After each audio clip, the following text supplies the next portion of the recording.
시청자 여러분 안녕하십니까. 지난 한 주간 대한민국을 떠들썩하게 만들었던 이슈들을 모아 친절하고 자세하게 설명해드리는 이슈 설명서 시간입니다. 자, 오늘도 옆에는 조대현 평론가 모셨습니다.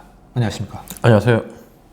지금은 인사해도 되는 거죠? 그렇죠. 마칠 때는 못하게 하니까 늘. 얘기를 안 하고 넘어가려고 그랬는데 네. 2회 지난주 방송이 뭐 조회수가 박살이 났어요. 뭐 지난번에 얘기하셨잖아요. 어쨌든 조회수가 잘 나오든 못 나오든 다 네 탓이다. 내보고 얘기했기 때문에 계속 내가 1000회는 넘겨야 되는데 근데 결국은 926회까지 확인하고 와서 가슴이 많이 쓰렸습니다. 그래도 그 짤이 쇼츠가 그래도 뭐 딱 하면 한 5000회씩 넘어가니까 뭐 그걸로 위안을 삼고 좀 왔는데 본방이 잘 나와야 돼요. 좀 분발을 해야 될 것 같아요. 원인 분석을 하셨을 거 아니에요. 왜 안 나옵니까? 아이씨. 그냥 욕을 해버려? 2회가 안 됐으니까 3회는 뭘 보강해야 되겠다 이런 거 없었어요? 그래서 안 되는 거야. 일단은 뭐 좀 더 재밌게 해야 되겠다는 생각을 하는데 우리 당 지지자들이 또 하는 말이 야 조대원 저거는 당을 아껴 사는 게 아니라 거의 즐기는 거다. 신났네 신나 막 이래버리니까 조대현 평론가는 국민의힘을 위해서 이 방송을 한다기보다 보수의 가치를 위해서 하고 있는 거 아닙니까? 그렇죠. 뭐 보수의 가치도 있고 더 중요한 거는 대한민국의 가치, 대한민국 국민의 삶 이런 것 때문에 사실은 방송을 하는데 그러니까 네. 주변에서 뭐 아무리 국민의힘을 공격한다고 뭐라고 해도 그런 대의명분, 보수의 가치, 뭐 국민의 행복 이런 걸 위해서는 잘못한 걸 국민의힘이라도 욕할 수 있는 거잖아요. 뭐 그럴 수 있는데 또 한편 생각해 보니까 다음 총선까지 1년 반밖에 안 남았는데 지금까지 컷오프 7번 당했는데 이제 8번째 컷오프를 여러분은 공천 때문에 몸을 사리고 계신 조대현 평론가를 보고 계십니다. 야 이게 내가 너무 멀리 왔나 실제로. 자, 이제 뭐 사담은 그만하시고요. 우리가 조회수가 안 나는 원인이 뭘까? 뭐 이런 공격을 하는 거에 대한 두려움 이런 것 때문일 수도 있어요. 더 열심히 공격해 주세요. 확 내지를게요. 예, 알겠습니다. 확 내지를게요. 자, 그런 측면에서 지난 한 주 진짜 온 이 뉴스가 다 덮었다고 봐도 되는데 김문수 위원장, 제도권에 다시 진입한 김문수 위원장이 국회에서 와 진짜 모든 뉴스를 다 씹어 먹었어요. 처음에 김문수 임명한다 그럴 때 이게 뭐지? 정말이야? 이래 싶었어요. 이제 유튜브를 통해서 마지막 노후 대책을 강구하고 계시구나 이렇게 생각했는데 옛날에 노사정위원회에서 출발했던 사회적 불균형 이런 것들을 해소하고 대화, 타협, 대통합을 통해서 사회를 좀 더 조화롭게 만들자고 하는 이 경사노위 위원장으로 임명했다는 걸 보는 순간 나는 장난치나 싶더라고. 타협을 하지 않겠다는 메시지 아닌가요? 노동을 잘 아시는 분이다고 얘기를 했는데 노동계에서는 지금 극렬하게 반발하는 게 난 충분히 이해가 된다. 이분은 그동안 노동자들을 벌레 보듯이 진짜로 낮춰서 노란봉투법 얘기하겠지만 손배소가 이 노조 잡는 데는 뭐 특효약이다 이런 얘기까지 하고 그 대화가 되겠어요. 이 노란봉투법이라는 게 뭐 쉽게 설명하면 파업을 한 노동자한테 기업들이 몇십억 원대 손해를 물리게 할 수 있는 걸 막자 뭐 이런 법인데 공산주의가나 할 수 있는 법이다 뭐 이렇게 주장하고 있는 건데 노란봉투법이 뭔지도 몰랐어요. 저도 제가 사실은 뭐 육사 출신이고 경상도에 나고 자라고 이 당 20년 있으면서 그런 걸 알았겠습니까? 내가 그동안 얼마나 잘못 알고 피상적으로 또 특정 거대 언론들이 만들어 놓은 그 생각 프레임에 내가 그 빠져 있었구나. 보수 언론 그런데 방송 나오는 거 다 봤거든요. 폭력과 파괴 하는 것도 이번 그 노란봉투법에 의하면 그런 것도 앞으로 처벌 못하고 손해배상 못하도록 한다고 하는데 아닙니다. 폭력 행위를 하고 그 다음에 파괴하는 거는 처벌이 가능해요. 손해배상 거기까지 손해배상을 면제해 주는 게 아니라 그건 다 책임져야 되는 거예요. 보수 언론에서 얘기하는 거는 마치 그것마저도 막 때리 부수고 사람 때리고 해도 처벌을 안 하게 해달라고 지금 민주당이 얘기를 하고 노동계에서 얘기한다고 생각하는 거예요. 근데 그렇지 않아요. 김문수 위원장의 주장도 뭐 재산권도 보호돼야 된다 뭐 이런 논리잖아요. 재산권과 생존권이 부딪히면 특히 노사정위원회 위원장, 뭐 경사노위 위원장 이런 사람들은 생존권 편을 들으라고 이런 자리를 세운 거예요. 그렇죠. 만든 거고. 기업에서 손배소 청구한 걸로 지난 한 10년 사이에 수십 명의 노동자가 스스로 목숨을 끊고 이 석유를 껴안고 분신하고 했어요. 한 달에 200만 원, 300만 원 받는 사람들이 몇십만 원 더 달라고 파업했다가 수십억씩잖아요. 심지어 그 몇십 명 되지도 않는 사람들한테 수백억을 손배상 물린다는 게 희망이 없는 거야. 그러니까 궁극적으로는 그런 거를 막자는 법인데 이 경산호 위원장이라는 자리가 기업과 노동자 간에 분쟁이 발생했을 때 약자의 편에서 국가가 나서서 중재를 해줘라 뭐 이런 의미가 큰 자리일 텐데 일단 이 인선이 적정한가의 문제도 하나의 문제예요. 내가 있잖아, 이분을 자유총연맹 총재 그런 자리에 보내면 누가 뭐라 합니까? 이런 것들이 국민들한테 다 불신을 주고 실망감을 주는 게 아닌가. 조대원 평론가께서 보시기에는 이것이 실수고 인선을 잘못하고 있다 뭐 이렇게 판단을 하고 계신 것 같은데 뭐 이런 생각도 들어요. 잘못한 인선이 아니라 또 고도의 전략 국정 철학을 가지고 이 방향으로 가야 되겠다. 민주노총, 한국노총 싸그리 밟아 죽여야 되겠다라고 생각하고 가장 적임자가 누구야? 문재인을 김일성주의자라고 부르짖는 저 사람을 갖다 꽂아야 되겠구나 라고 계산한 건 아닐까? 이분은 뭐 이번이 마지막이니까 그냥 자기를 불살라서 보수, 이게 보수인지 모르겠지만 극보수의 마지막 영웅이 되고 가겠다고 인선을 했다? 민주노총, 한국노총 다 깨부시고 그러려면 인선 잘할 수 있지. 소설을 써보자면 김문수가 진짜 노조와의 타협의 장에서 몇 반 더 헛발질을 한다. 그러면 노조들이 가만히 있겠습니까? 파업을 하겠죠? 그러면 뭐 대화를 안 하려고 그러겠지 뭐. 그렇지. 아예 대화의 장이 나오질 않겠지. 민주당 그 문재인 때 임명한 경산호위 위원장도 그 거부해, 민주노총이 거부해가지고 많이 먹었잖아요. 그 대화를 뭐 한동안 못했어요. 파업이 장기화되고 막 경찰이 투입되고 이러면 사단이 벌어지고 전통적인 보수 지지층들 사이에서는 저 노조 저것들 다 때려 죽여라. 그럼 MB 때 쌍용차 노조를 때려잡았던 그런 사태가 한 번 더 벌어지지 않을까? 그러면 이런 국정 철학을 가지고 있는 정부라면 목표를 달성하는 거 아니에요? 그렇지. 시원하게 좌파 척결하고 시원하게 정권 내주는 거지. 지지율이 또 오른다? 지지율의 함정이야. 오르겠지. 보수가 결집해서. 왜냐면 속 시원하게 더 때려잡아라고 얘기하는 게 여기 지지율이 예를 들면 30%인데 이걸 통해서 35% 올렸다 치자. 아니면 40%까지 올렸다 치자. 그럼 총선 이길 수 있나? 총선에서 지는 거야. 극명하게 나뉘는 이슈들을 일부러 자꾸 이렇게 배치하는 것이 이분법으로 나누는 거예요, 국민을. 그러면 총선이라는 결전이 시작되면 나뉘어진 반이 우리를 지지할 텐데 옛날에는 영남 인구가 TK, BK가 합치면 우리가 남이가 하면 정권도 늘 만들 수 있었는데 그렇죠. 지금 그렇지 않다. 지금은 인구의 절반 이상이 수도권에 몰려있다. 수도권에. 예전에는 지방이 투표율이 훨씬 더 압도적으로 노인들이 높았는데 지금 그것도 아니다. 대구 경북만 하더라도 젊은 층들 또 생각이 또 달라요. 지금까지의 이 정권의 인선 중에 최악의 인선이다. 나는 그렇게 보는 거예요. 예.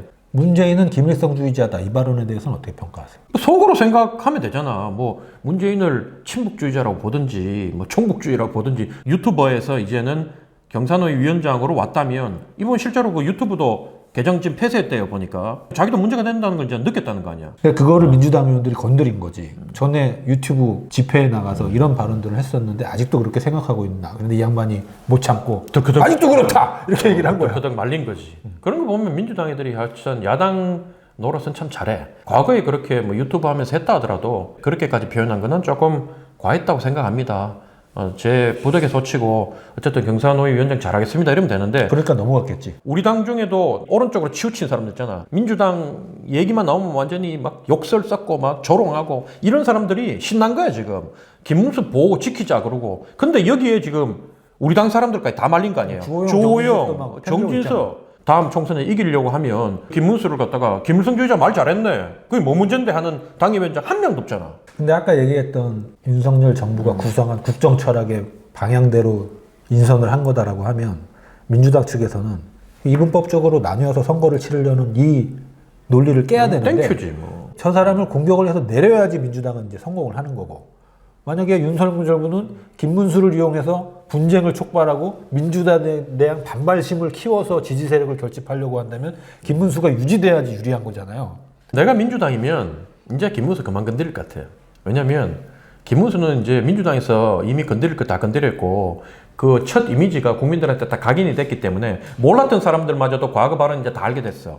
이제 계속 뭐 노조하고 싸우고 사회적 약자들하고 싸울 거 아니에요. 노동자들하고 싸우고. 그럼 민주당 입장에서는 너무너무 고맙지 않겠나? 정권이 보수 지지층들을 결집시키기 위한 제스처를 할 때 이게 먹히지 않는 듯한 느낌이 있었는데 김문수 위원장의 이 발언, 국감장에서 이 발언, 이 사건을 분기점으로 해서 기존의 집토끼들의 분노를 유발시켜서 실제로 결집하고 있는 듯한 느낌이 들어요. 서해 피살 공무원 사건들이 답보 상태로 별로 힘을 못 받고 있다가 이번에 서욱 전 국방부 장관과 김홍희 해양경찰청장 구속영장을 청구하는 거, 이게 어느 정도 지지를 받고 있는 듯한 모양새로 흘러가고 있단 말이에요. 집토끼도 중요하지만 결국 선거의 승패는 중도층인데 중도들이 지금은 입 다물고 가만히 있고 뭐 페북에다 댓글 달고 난리치고 거리로 나가고 안 하지만 그 사람들도 분위기 돌아가는 건 다 알고 있거든. 또 투표도 해요. 지금 이런 분위기가 과연 중도층들을 끌어들이는데 도움이 되느냐. 김문수 임명하는 이렇게 불통하고 소통이 안 되는 꽉 막힌 정권은 심판해야 돼. 이럴 것 같은데 내 분위기는. 선거가 왜 중요합니까? 남은 윤석열 정부 후반기 3년, 이 3년 동안은 뭔가를 해야 되는데 여소야대 상황에서 계속 끌려다닐 거다. 할 수 있는 게 아무것도 없다. 선거에 초점을 맞추고 이 사건을 바라봤을 때 전 국방부 장관과 전 해양경찰청장을 구속영장을 청구하는 거, 검찰이. 이게 선거에는 어떻게 작용하게 될까요? 첫 번째는 우리 국민이 살해당하고 진짜 반인륜적인 그 방법으로 시신이 훼손된 거 아닙니까? 이런 상황을 만든 문재인 정권은 반드시 책임을 져야 된다. 그때 아무도 책임지지 않았거든, 이게 월북이냐 아니냐 뭐 따지는데 월북이었다 하더라도 그 책임에서 자유롭지 못하다. 빨리 조치를 해서 돌려달라고 얘기를 했어야지. 우리 보수층에서 의심하는 것처럼 북한하고 민주당하고 같이 짝짝꿍 해가지고 지금 뭔가 이 대통령 기록물부터 시작해서 자료들을 없애고 그걸 지금 대통령 기록물로 묶어서 15년 동안 못 보도록 만들고 이런 과정들이 너무 석연치 않거든, 이게. 결국 정권 차원에서 월북으로 몰았다. 정치적 목적을 위해서. 이렇게 이제 의심을 하는 거거든요. 만약에 지난 정권에서 대통령까지 포함해서 이 부분에 대해서 책임이 있다면 엄격하게 책임을 묻는 게 맞다. 그리고 만약에 이번 정부에서 이걸 정치적으로 이용을 했다. 고 한다면 다음 정권에서 이 정부 이 사건을 정치적으로 이용했던 사람들도 반드시 처벌해야 된다. 처벌해야 된다. 감옥 보내고 다 해야 된다. 월권 행위를 하는 자들은 반드시 색출해서 우리가 생각하는 상상 이상으로 처벌을 해야지 이 더 이상 정권이 바뀔 때마다 이런 후진적 행태가 반복되지 않는다. 이제 일반 대중들은 마치 이렇게 착각을 하고 있는 사람들이 꽤 많은 것 같아요. 이 공무원이 월북을 했으면 아무 잘못이 없는 거야. 정부든 누구든. 월북했으면 그렇게 죽어도 되나? 안 되지. 문재인 정부도 그것에 대한 것은 유감표명 정도 했나? 그 정도로 넘어간 것 같은데 진짜 월북이었다 가정하고 보더라도 그렇게 죽임을 당하고 막 시신이 훼손되고 한 거는 굉장히 공분을 살 만한 일인데. 무능하고 직무태만 했던 거지. 자기들 그랬거든. 유가족들한테 얘기하는 거 보니까 아, 북한이 실제로 저렇게 죽일지는 몰랐다 이랬거든. 그걸 자기들도 예상을 못했다고 얘기해요. 그 자체가 무능한 거야. 이걸 파악도 못하고 예를 들면 파악을 했음에도 불구하고 상황을 오판해가지고 그런 최악의 결과를 낳았다면 이게 누군가는 감옥 가고 책임져야 될 일이 아닌가. 사후 조치를 명백하게 잘못한 것은 뭐 분명해 보이고 월북이냐 아니냐를 떠나서 그런데 현재 정부가 선거를 코앞에 두고 유리한 국면을 만들기 위해서 파고 있다. 이런 카드가 먹힐 거냐는 거지 진짜로. 원체 지지율도 안 나오고 잘하는 게 없다 보니까 지들이 제일 잘하는 걸로. 그렇죠. 표적 수사 뭐 이런 걸로. 더군다나 상대가 북한이야. 반전의 카드로 쓰려고 한다. 보통 상식을 가진 국민들 같으면 그럴 것 같아. 이 부분에 대해서는 반드시 진실을 알고 싶다. 양쪽이 주장하는 게 너무 팽팽하니까 감추는 자가 범인이다 이랬거든. 한미 정보자산 문제 때문에 우리가 마음대로 공개를 못한다 뭐 여러 가지 말이 있지만 최대한 할 수 있는 거는 다 해가지고 이거는 국민 전체가 지금 분열되어 있기 때문에 진실을 밝히는 게 맞고 근데 이거하고 선거 결과하고는 난 별개라고 봐요. 지지율 반등의 핵심 신의 한 수가 될 거다. 여당이 그렇게 생각한다면 그건 오판이다. 이게 신의 한 수가 되진 않겠지만 여론을 돌려세우는 작용은 어느 정도 한 스텝 하지 않을까요? 근데 내가 선거를 해보니까요. 현 여당한테 불리한 그런 이슈가 계속 터져서 민심이 싸늘하게 돌아갔는데도 투표를 딱 해보면 더 나쁜 놈. 난 민주당 싫어해. 근데 국민이면 더 싫어. 얘들이 한번 심판받아야 돼. 이렇게 국민들이 마음이 정해지면 무슨 사건을 갖다 붙이고 해도 니들한테 표는 못 줘. 이런 거.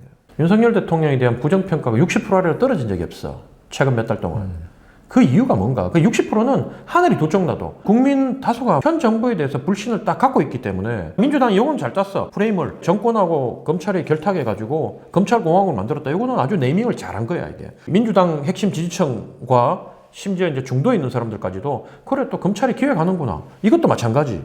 인정을 안 하잖아요. 검찰공화국 프레임과 빨갱이 프레임이 격돌하는 양상이라고 보면 선거에 영향을 미친다고 생각을 하고 이런 계속 프레임 전쟁을 하고 있는 건데 윤석열 대통령이 지지율이 안 오르는 이유가 의석이 많은 민주당이 발목을 잡아서 제대로 할 수 있는 일이 없다. 첫 번째 지상 과제를 다음 총선 승리로 더 많은 의석 확보, 그래서 자기가 추진하는 일들을 일사천리로 진행될 수 있게끔 하는 거. 그렇다면 지금 전략이 아주 멍청한 거지. 전략이 어떤 면에서 아주 멍청합니까? 왜냐하면 예를 들면 박진 해임안이 나는 그걸 받아야 된다고 봤어. 민주당이 박진을 해임하는 게 좀 과하다고 많이 느끼잖아요. 중도층까지도 좀 과하다고 볼 수 있거든. 저런 것까지 임명된 장관을 잘라버리면 앞으로 쟤들이 어떤 짓을 할 거야 이렇게 나올 거야. 장관 몇 명은 잘려가겠지만 국민들이 바라봤을 때 아 맞다, 윤석열이 잘못하고 있지만 민주당 쟤들한테 정권을 줄 수는 없어. 이게 정권만 윤석열 정부가 갖고 있지 실제로 대한민국을 움직이는 건 저 완전 좌파 민주당이구나, 아직도 쟤들은 여당이야,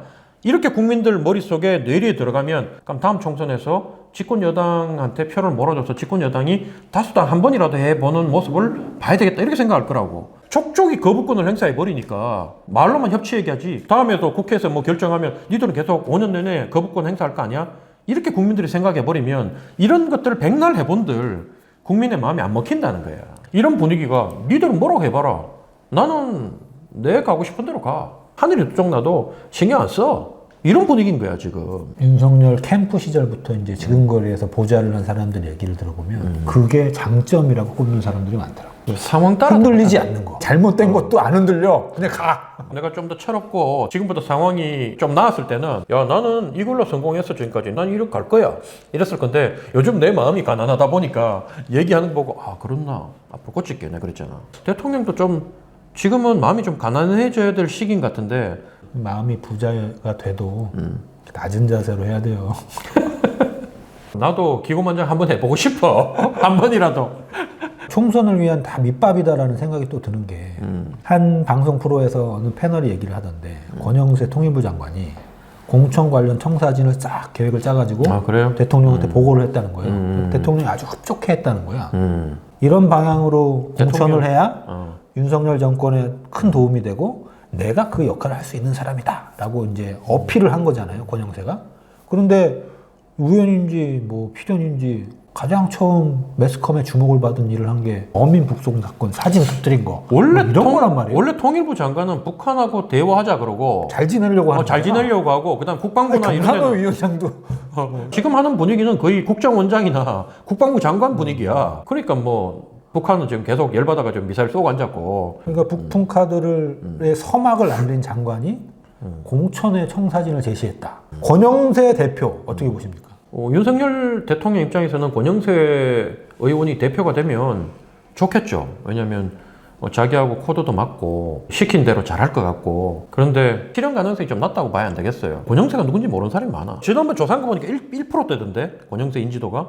그러니까 김기현보다 낮아. 아니 근데 당내 선거는 뭐 윤석열 대통령이 아 권영세 장관이 참 일을 잘해요 이렇게 한마디 하면 그냥 끝나는 거 아니에요? 국민의힘 당원 수준을 너무 낮게 보는 거고. 박근혜 대통령이 배신자를 처벌해 주세요 한마디 했다고 아직 유승민이 헤어나지도 못하고 있잖아. 박근혜는 정말 우리 보수층에 진짜 말 한마디가 나도 속고 국민도 속았으면 이 말 한마디로 해 뭐 정권이 막 귀청할 정도로 영향력이 있는 사람이었고. 윤석열은 그 정도 아니다. 윤석열 대통령 무시하네. 윤석열한테 거기에 비교를 해. 내 박근혜 칼 맞을 때 그 신촌에 밑에 있었거든요. 저도 그 밑에 있었어요. 나 밑에 있었어. 근데 그 옆에 율촌냉면에서 밥 먹고 있었네. 나는 바로 밑에서 피가 철철 나는데도 올라가서 연설하려고. 거기 반은 뭐 오세훈 시장은 막 얼굴 그때 당시에 완전히 뭐 백지장이 돼가지고 막 쫄아가지고 있는 모습과 너무 비교가 되면서 거의 뭐 그 당시에 신적인 존재였고. 어떻게든 윤석열 대통령은 외부에서 온 사람이잖아요. 우리가 필요에 의해서 쓴 도구야. 박근혜하고 비교될 만큼 그 존경과 사랑, 애정 이런 게 없는 거지. 말의 힘이 다를 것이다. 근데 권영세는 어쨌든 당원들도 누군지 잘 모르니까 대통령이 얘기한다고 해서 정당 그 전당대회 때 계속 대통령 마이크 들고 다니면서 권영세 찍어주세요 이렇게는 못 하잖아. 알려진 사람 중에 이래 보고 야 그래 유승민 나왔네 나경원 나왔네 하면 배신자니까 여기 찍을 사람 누구 있노 이래 보고 그럼 나경원이네 이래 가는 거야. 근데 권영세는 누군지도 모르니까 한 5명 나왔는데 기호 4번 5번 이러면 얘 뭐 그냥 마이너 후보 있잖아. 지 맘대로 출마한 그 조대원 같은 애라고 생각하고 어디가 있는지 몰라 찍지를 못하니까. 실제 이럴 수 있잖아요. 뭐 대통령이 권영세를 낙점했다. 당대표로. 그러니까 5달 내리겠지. 후보가 난립했다. 일단 몇 명 컷오프로 쳐. 누구누구는 단일화해. 이런 지령이 떨어지지 않겠냐고. 근데 그것도 쉽지 않다. 예를 들면 나경원만 하더라도 아니 처음에 그 자리 하나 줬잖아요. 자리 줘가지고 나경원을 정리했다고 봤는데 나경원은 난 출마할 가능성이 꽤 높다고 봐요. 이번엔 기회가 왔다 싶을 거예요. 이번에는. 왜냐하면 윤핵관이라는 사람들이 이름이 너무 없어. 원희룡 정도 나오면 자기 표를 갉아먹는다고 생각하지 안철수는 또 우리 당 사람이 아니라고 보니까 우리 당 사람들은 안철수를 우리 편으로 생각 안 해. 윤심의 마음을 얻으면 자기가 이번에 될 수도 있다고 바라보는 거고 윤석열 쪽에서는 나경원이 출마하지 말라고 자리 하나 줘가 달랬는데 나경원 쪽에서는 뭐냐면 봐라 내가 윤 대통령 이렇게 친하다. 협치한다. 윤 대통령 윤심이 나한테 와 있다. 그러고 나중에 나와가지고 나경원이 대통령 뜻을 잘 받들어서 당을 잘 이끌어 가겠습니다. 그러고 유승민 까고도 가면 윤석열이 나는 쟤 나가라고 안 했는데 쟤 떨어뜨려줘서 이렇게 할 수 있나? 그 자리를 가지고 충분히 장사를 해먹을 것 같아. 대통령 잘 지는 모습 보이고. 김건희 여사가 나경원을 엄청 싫어한다는 소리 있던데. 그런 말 어디서 듣지? 파다하게 돌고 있어요. 아무튼 내각에서 유일하게 당대표 후보로 뭐 거론되고 있는 권영세, 원희룡 중에는 권영세가 유리한데도 별로 가망성이 없다. 권영세는 나는 나가면 떨어진다고 봐. 친윤 단일 후보로 김기현이나 권영세를 딱 찍는 순간 유승민도 한번 이제 승부수를 던져볼 만하다고 봐. 왜냐면 인지도에서 압도적이니까. 아니 경선 룰이 바뀌지 않은 상태에서도 7대3이잖아. 그러면 해볼만 하지.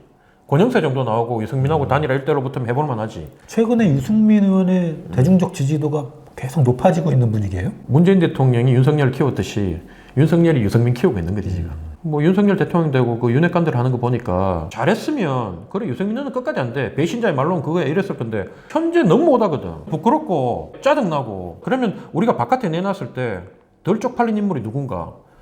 그래 바깥에서는 저렇게 국민들이 유승민에 대해서 우호적인 게 이제는 벌 받을 만큼 다 받았지 않나. 약간 온건한 사람들은 그렇게 생각할 것 같아. 유승민 의원도 과거에는 미울받을 행동도 좀 했다고 봐. 어려움을 많이 겪고 연세가 많이 되다 보니까 그 양반도 이제는 조금 정말 마지막 기회라고 생각하고 지금 정권 자체가 뭐 흔들리다 보니까 다음 대선을 뺏길 수 없잖아. 박근혜 대통령이 구속시켰던 윤석열도 데리고 와서 대통령 만들었는데 뭐 유승민이라고 왜 못하겠나. 전당대회가 열렸어요. 형님 당원이잖아. 저 사람은 별로야 대표로서. 우리나라 정치 발전을 위해서 참 좀 거시기 해. 근데 저 사람이 돼야 형님을 공천을 줘. 찍습니까 안 찍습니까? 저 사람이 되면 공천 줘? 찍지. 그래서 유승민이 안 된다니까? 내가 당협위원장 해봤잖아. 그럼 우리 당협의 책임 당원이 한 500명 돼. 영남은 한 개 당협이 10,000명도 돼. 그러니까 엄청난 거야. 내가 5달 내려가가지고 할 수 있는 사람이 한 20% 30%는 최대 노력하면 장악이 되는데 나머지는 안 돼, 이제는. 오래된 당원들은 각자 알아서 판단해. 그리고 그 사람들은 공천하고 무관해. 유승민이 당대표가 되면 형님한테 공천 줄 것 같아요? 안 줄 것 같아요? 나는 유승민이 나 도와줄 거라 생각 안 해. 안 줄 것 같아?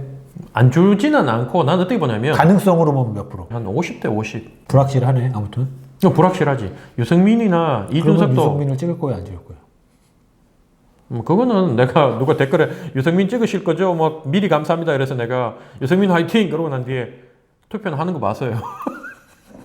공천 줄 사람 찍겠다. 확률적으로 보면 윤핵관은 또 안 줄 거니 유승민이 제일 확률이 유승민이 높네. 확률이 내가 공천 받기에는 그래도 확률이 제일 높다고 봐야 돼. 어쨌든 나의 이해관계가 제일 많네 유승민이. 근데 모르지 또 뭐 저기 지지선언 막 해요 그냥. 윤상현 이런 사람이 와가지고 내가 친하니까 대원아 그러고 내가 네 공천 하나 해야지 해야지 막 이러면 형 도와줘 막 이러면 내가 어디 가서 말은 못 하고 있잖아. 근데 당 대표가 안 된 상황이야. 그래서 내가 안 가지. 저는 이게 유승민이 당 대표가 될 수 없는 이유라고 보는 거예요. 이해관계가 너무 얽혀 있어.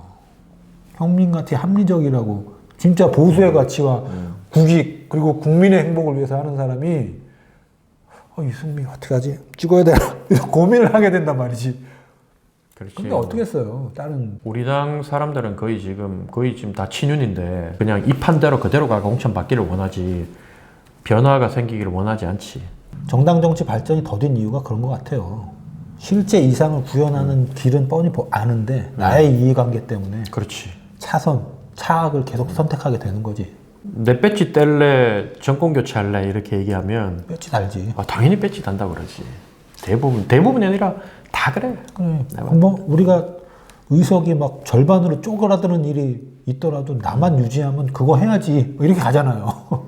내가 옆에 국회 와가지고 지금 쭉 지켜보니까 재산이 많은 그 사학재단 출신들, 건설업 출신들, 뭐 부동산 관계되는 분들 보니까 자기의 그 패밀리 비즈니스와 기득권을 지키기 위해서 국민들한테 몇십 조 도움이 되는 법안을 끝까지 자신의 이해관계 때문에 막고 있는 경우를 나는 많이 봤다. 그런 측면에서 국민의힘을 바라봤을 때 유승민이 유력 당대표 후보, 유력 대권 주자가 돼야 된다고 보여집니다. 적어도 유승민이 나갔을 때 어디 갔을 때 쪽팔리진 않지 않나? 유승민이 우리 당대표다, 유승민이 대권 후보다 그러면 별로 불안하지 않았거든. 근데 사실은 윤석열 토론할 때 보면 그 캠프 사람들 불안했을 거야. 그런데 선거에 패배할까봐, 아니면 우리한테 이익을 안겨주지 않을까봐, 그렇지. 여러 가지 이유로 유승민을 배제하고 가는 게 참 안타까운 현실인데. 너 이재명이 되잖아. 그러면 윤석열 시즌2로 5년을 갈 거다. 왜? 우리 쪽에서는 이재명이 대통령 되는 거 인정할 수가 난리 없어. 나겠지. 인정할 수가 없어. 뭘 해도 반대고, 뭐 거리로 나가고, 뭐 깨부시고 할 거라고. 그러니까 니들이 지금 똑같이 하는 것처럼 우리도 똑같이 할 거기 때문에 니들이 다른 사람을 내면 지고 난 뒤에 그래도 나라 생각하면서 허니문 기간으로는 좀 이렇게 한번 지켜보자라고 되는데 이재명이 되는 순간 지켜보자고 뭐가 없어. 다음 대선까지 이재명이 이길지도 모른다. 그러면 10년 동안 이 대한민국 정치가 암흑기로 간 다음에 결국은 2032년도쯤에 국민 대각성 운동이 일어나서 큰 정치의 변혁이 있지 않을까. 뭐 이런 뭐 참담하지만 이런 예상도 가끔 하는 거예요. 뭐 나경원이 당대표가 되든 뭐 권영세가 되든 이 한동훈이 뭐 당대표가 되더라도 그런 사람들이 수도권에 강남 서초 분당 빼놓고 송파 빼놓고 나가면 당대표가 다음 총선에서 떨어지는 사태가, 황교안 같은 사태가 또 벌어질지도 모른다. 대의 명분을 지켜가는 게 참 어려워요. 그렇지. 늘 현실과 이상 사이에서 줄타기를 하는 거야. 그러니까 그 대의 명분을 실현시키기 위한 전략적인 수단들을 계속해서 가져가서 성공하는 길로 가시기 바라겠습니다. 예, 뭐. 어제 내가 민주당 시의원하고 술 먹는데 나는 못 들었거든. 술 폭탄 말아 먹는다고 정신이 없어가지고. 근데 걔가 그러더라고. 형님, 옆에 사람들이 계속 형님 질끔질끔 쳐다보면서 방송에 나왔던 사람이라고 얘기하는 거 들었냐. 이 사람들이 나갈 때, 그 젊은 분들이었는데 나가면서 뭐 쌍욕 좀 할게요. 내가 우리 유튜브니까 윤석열 씨팔 크고 나가더라고. 그 말은 뭐냐면 내가 국민의힘 정치인이고 방송 나온 걸 알기 때문에 너도 꼴 보기 싫으니까 너 그쪽 당이잖아. 그리고 세 명이 내 들으라고 얘기하고 나갔다는 거야. 4, 5년 전에 우리 탄핵 당할 때 그때 일산에서 우리 당 지지율이 8%였거든요. 내가 밤늦게 진짜 초상집 찾아가지고도 내 발로 가서 문상을 갔는데도 욕을 바가지로 먹던 그 기억이 그때 그 충격적인 그 트라우마가 이게 다음 총선에 또 벌어지겠구나 이런 생각이 들면서 참 암울하더라고 내가. 이 정권에 지금 한 자리씩 해먹고 있는 사람들은 그걸 못 느껴. 아무튼 오늘 다룰 주제들은 거의 다 다른 것 같아요. 그래요? 사실은 노란봉투법 뭐 이런 거 서해 그 공무원 피격 이런 거를 준비를 좀 많이 해왔었는데 특히 노란봉투법에 대해서는 준비를 많이 했는데 뭐 오늘 이렇게 다 형님 노란봉투법에 대해서 찬성이고 통과되어야 된다는 그런 입장인 거잖아요. 난 찬성입니다. 그럼 그건 어때요? 뭐 노동시간 단축이나 뭐 최저임금에 대한 그 입장은? 첨예하게 국민의힘과 민주당의 입장이 갈렸었잖아. 이거는 국민의힘만의 문제 때문에 우리나라의 기본적인 인권이 최악인 게 아니야. 선진국 중에. 우리나라 그런 건 뭐 기득권 때문에. 중대재해 처벌법 이런 거 있잖아요. 누더기가 된 이유가 뭐냐. 민주당 내에서 기득권 세력이 많거든. 맨날 민주, 인권 뭐 얘기하고 앉았는데 이놈들이 기득권들이 많다 보니까 기업하고 돈 많은 애들 있잖아. 이런 애들이 그걸 속으로는 반대하는 거야. 이 법안이 있으면 국민의힘하고 협상 카드로 써. 우리 당에 뭐 예를 들면 약점을 하나 잡고 있다면 야 요거 빼주면 우리도 저기 노동법 조금 양보할게. 이런 식으로 누더기를 만든 게 누구냐면 민주당이야 이게. 그게 국민의힘 잘못만이 아니야. 우리나라에 있는 정치하는 사람들은 대부분 잘 사는 집 출신이고 있는 사람들이 정치를 하다 보니까 그 기득권들이 이걸 잡고 있는 거야 이게. 우리 당 당원한테 얘기하고 싶은 게 대한민국은 기본적으로 노조 가입률이 10%밖에 안 돼. 노조에 들어가지를 못해. 노란봉투법의 핵심은 뭐냐면 원청업체하고 협상할 수 있는 혹을 하청업체들, 거기에 있는 그 특수 고용자들도 원청하고 협상할 수 있도록 하자. 그 다음에 합법적으로 파업할 수 있는 범위를 좀 넓혀주자 이거거든. 최저임금 인상은요? 어느 정부나 다 10,000원 준다 그랬잖아. 거기 있는 사람들은 최저임금 올리고 싶지 않겠나? 최저임금 올릴까 말까 하면 다수의 국민이 찬성하지 않겠나? 윤석열 대통령이 선거기간 내내 강조한 건 윤석열 대통령과 국민의힘이 최저임금이 너무 올라가면 고용주들이 부담을 느껴서 오히려 고용을 안 한다. 일할 사람들이 일을 못하고 있다. 그것 때문에. 이렇게 계속 주장을 해서 국민의힘은 최저임금을 올리는 것에 반대, 근무 시간을 줄이는 것에 반대, 이렇게 국민들이 생각하고 있단 말이죠. 보수는 가장 중요한 게 공동체 안정이야. 그 공동체 안정은 뭘 통해 이루어지냐면 구성원 대다수가 이 공동체를 지키고 싶은 마음이 돼야 돼. 근데 가족 생활이 안 돼. 뼈 빠지게 일을 해도 그걸로 생활이 안 돼. 노동자들이 왜 분신해가 자살하냐. 아니 손해배상을 한 명 앞에 수십억, 수억을 매겨버려. 그 50명 되는 노조한테도 몇백억 때려버려. 그리고 나중에 까줘. 법원 가가지고 몇백억 때리고 예를 들면 470억 때리고 그 다음에 나중에는 47억, 30억 때려. 한 달에 200~300만 원 받는 노동자들이 봉급 다 가압류당하고 퇴직금 따겠다 가압류당했는데 희망이 없잖아. 노조를 압박하고 노조 활동을 위축시키는 수단으로 손배를 사용하는 그렇지. 정말로 손해를 입어가지고 기업을 못할 정도가 돼가지고 그걸 갖다 손해배상해 달라는 게 아니라 지금이라도 노조 탈퇴하면 빼준다고 하잖아. 그런 것들을 견제하기 위해서 노란봉투법에 담겨 있는 거 그런 내용이. 노동권이 신장될수록 대한민국 소득과 대한민국 경제는 더 발전했어. 지금 주 52시간 그리고 최저임금 문재인 정부 말미에 근로시간은 줄이고 최저임금은 높이고 이런 노력을 했는데 국민의힘이 엄청난 반대를 했단 말이에요. 부자정당 기득권 정당 소리 듣는 거지. 근데 만약에 형님이 현역 의원이었다. 나는 이 말을 하지. 용감하게 혼자 딱 반기를 나는 하지. 모두가 아니라고 할 때 혼자 할 수 있어요? 나는 해. 나는 해. 그게 내 양심의 문제고. 그럼 형님이 보기에 지금 당대표 후보로 거론되는 사람 중에 그렇게 아니라고 할 사람은 누가 있어요? 유승민을 비롯해서 뭐 원희룡, 오세훈 이 정도의 사람들은 뭐 국민들 눈높이는 안 맞겠지만 양심상 도저히 내가 이런 얘기를 했을 때 야, 그 택도 안 되는 소리 하지 마. 먹 까는 소리 달나라 가서 해. 뭐 이렇게는 안 할 거다. 형님 이번에 동조는 하지 못하더라도 지탄하진 않을 것이다. 택도 아닌 게 세상도 모르는 새끼가 이렇게 깔가뭉개진 않을 거다. 근데 다수의 영남권 의원들은 당에다 내부 총질한다 이럴 수 있잖아요. 그렇지, 저 새끼. 그럴 것 같으면 민주당 가지 새끼야 이렇게 나오지. 아니 그러면 형님이 생각하기에 최저임금을 늘리고 근로시간을 줄이는 게 상식적이고 합리적이다. 그렇게 생각을 하는 게 그래, 생산성을 높아져가지고. 상식인데 그러면 현재 당대표 후보들 중에 상식적인 사람이 없네? 국민의 민심에 눈높이에 맞는 사람은 드물다고 봐.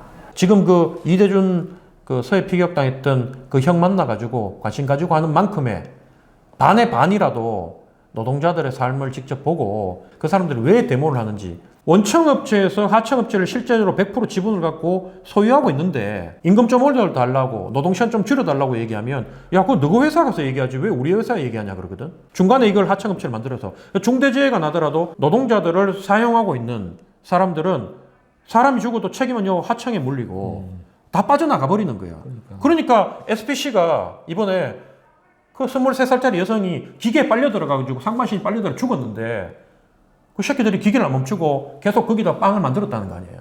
그거와 관련된 법들을 국민의힘이 조력하고 있다는 거 아니에요. 기업 측 입장을 그렇지. 대변하면서. 최대한 내가 우리 당을 봐주면 그런 상황을 잘 모른다는 거예요. 그러니까 인지 능력, 공감 능력이 떨어진다는 거예요. 왜냐하면 그런 사람들의 삶을 한 번도 상상도 못 해봤고 한 번도 경험해 보지 못했기 때문에 나는 최저임금은 오르고 노동시간은 더 줄여야 된다고 본다.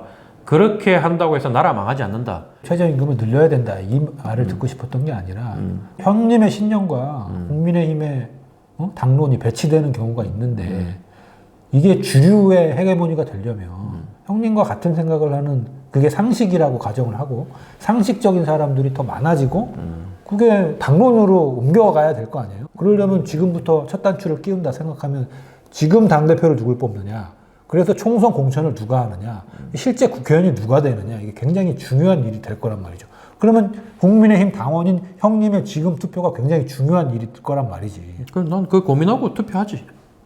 그리고 사실은 정말로 괜찮은 사람을 세우는데 또 뭐 기여도 하고 싶지만 다들 뭐 나를 좀 어려워해. 그래서 다들 내한테 그래 따지면 누구 한 명이 내한테 자기 캠프에 도와달라 했는데 내가 생각해 보겠습니다. 주변하고 상의하겠습니다. 그러고 당선 가능성이 낮았구나.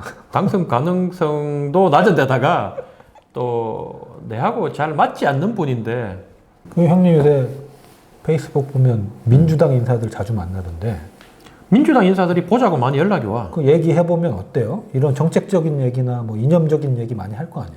걔들이 뭘 늘 내보면 참 존경한다, 대단하다.